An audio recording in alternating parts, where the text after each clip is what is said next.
easy to handle, effective.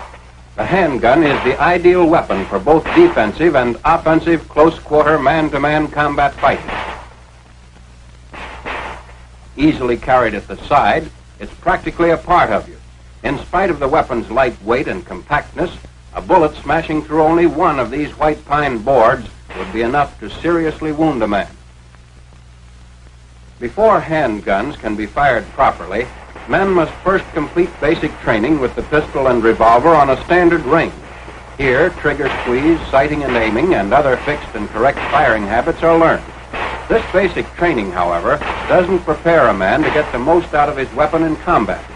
For here on the range, he's firing under ideal conditions at stationary targets. Being a good shot on a range doesn't mean that a man will be the same good shot when the target is moving or firing back at him. To get the maximum out of his gun, a man must learn to fire quickly and instinctively. Just as a rifleman graduates from the practice range to combat firing, the man armed with the handgun must have the same kind of advanced training with his weapon.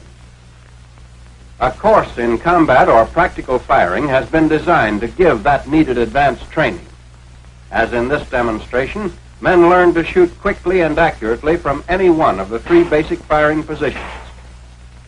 From the prone position, they learn to score hits on a pair of bobbing targets at over 50 yards.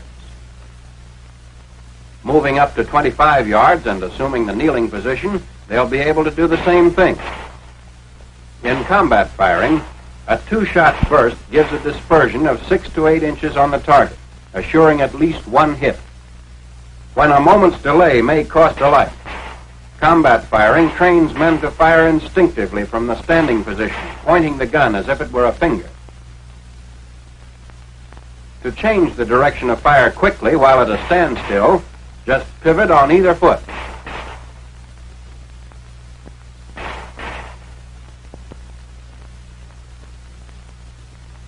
When moving forward, it may become necessary to change direction and fire from a walk if the target suddenly appears on the flank.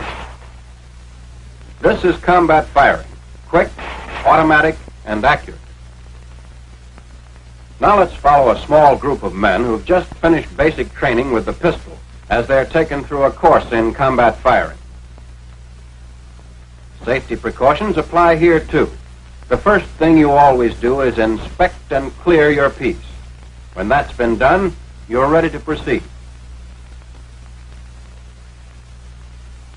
One of the most important things in combat firing is the correct grip on the gun stock.